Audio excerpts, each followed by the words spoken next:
Assalamualaikum warahmatullahi wabarakatuh. Selamat sore teman-teman mahasiswa. Saya kembali berbicara tentang pertemuan peran editor pada editing proses produksi.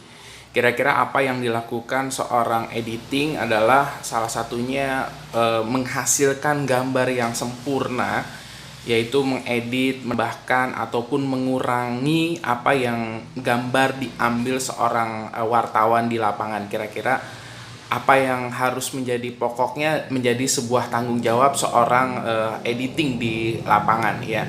Karena dia akan mendapatkan sebuah visual video yang akan diedit di ruang room editing bersama tim editing. Kira-kira peran tanggung jawab seorang editing itu dibagi menjadi tiga. Yang pertama, praproduksi. Dia adalah seorang editor merencanakan sistem kerja yang akan diterapkan pada proses pembuatan secara televisi, acara televisi. Yang kedua, menganalisis atau memahami skenario.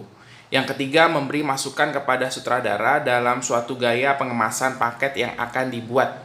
Yang pertama, seorang editor itu merencanakan sistem kerja yang akan diterapkan pada proses. Jadi peran tanggung jawab seorang editor itu memberikan sebuah arahan kepada teman-teman yang ada di lapangan. Kira-kira nanti angle apa yang akan diambil, angle apa yang akan di shoot, itu adalah inilah materi yang akan dibuat, ya. Jadi sesuai dengan apa yang harus dibicarakan antara bersuara dan gambar itu harus sesuai. Itu yang akan memudahkan seorang editor di room editing, memudahkan mereka, ya. Terus yang berikutnya selain itu menganalisis atau memahami skenario. Nah, skenario pemberitaan ini adalah bertanggung jawab terhadap apa yang akan dibacakan oleh seorang pembawa berita. Itu adalah salah satu bentuknya. Itu yang memudahkan dia. Yang berikutnya memberi masukan kepada sutradara dalam gaya. Kira-kira ini yang akan diambil, ini yang akan diambil. Jadi nanti dia hanya menunggu hasil lapangan seperti apa. Ini adalah peran dan tanggung jawab seorang editor sebelum produksi atau yang disebut dengan praproduksi. Yang berikutnya, apa yang saat produksi apa yang dilakukan? Yang dilakukan adalah seorang editor berperan untuk mengingatkan sutradara apabila ada shoot yang terlewatkan di dalam pengambilan gambar. Ya, jadi sutradara ini adalah dalam sebuah film atau dalam sebuah naskah pemberitaan itu adalah dia harus melakukan inilah ada beberapa gambar yang harus diulang, inilah ada gambar yang harus diambil, kira-kira inilah yang harus dilakukan, ya. Yang berikutnya adalah saat produksi apalagi memberikan saran kepada sutradara atau pembawa reporter untuk membuat shoot tambahan jika materi yang telah ada masih dinilai kurang baik. Seringkali yang dialami seperti itu, karena seorang editor itu terkadang kan sense-nya berbeda dengan apa yang ditemukan di lapangan, gitu ya. Jadi yang lebih enak itu makanya seorang editor itu bisa merangkap sebagai kameramen. Ya, kameramen yang baik itu adalah orang yang mampu mengedit videonya sendiri. Jadi memudahkan. Jadi kita punya gambaran nih, apa nih yang akan kita laporkan, apa yang kita ambil, dan apa yang akan editnya, bentuknya kayak apa. Ini adalah salah satu bentuknya. Saat produksi yang dilakukan adalah yang tiga, membuat laporan time code pada proses shooting. Kira-kira waktunya nih, time code itu adalah waktu. Berapa lama durasi waktu yang akan diambil, berapa lama yang akan ditampilkan dalam video, ini adalah salah satu bentuknya. Mereka harus berkoordinasi, jangan sampai kelebihan waktu yang ditampilkan. Sementara itu saat pasca produksi, dalam kegiatan pasca produksi, peran seorang editor dibutuhkan untuk menggabungkan shoot hingga menjadi sebuah scene atau adegan. Antara adegan yang satu dengan yang satu berbeda-beda. Terkadang kan temuan lapangan yang ditemukan adalah antara suara yang pengen kita daber dengan suara yang ada di lapangan itu lebih keras. Ya, suara angin, terkadang seperti itu ya. Terkadang ada bising, suara orang teriak, segala macam, itu adalah salah satu bentuknya. Inilah tugas seorang editor mengakalinya. Bagaimana supaya benar-benar tampilan saat film tersebut ataupun berita yang ditampilkan di tayangan visualnya itu benar-benar sempurna. Itu adalah salah satu bentuknya, karena masyarakat tidak peduli. Yang mereka tampilkan adalah, yang mereka tonton adalah hal-hal yang terbaik. Itu adalah yang diinginkan mereka. Ada beberapa halnya, yaitu ada capture. Apa yang disebut dengan capture?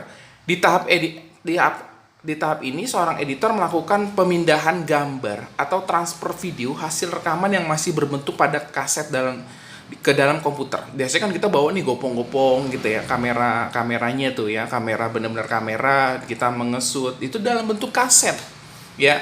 Kita harus memindahkannya dalam format video AV 720 x 576 pixel. Karena kenapa? Biar gambarnya bagus, gambarnya tidak pecah. Itu kan perbedaannya.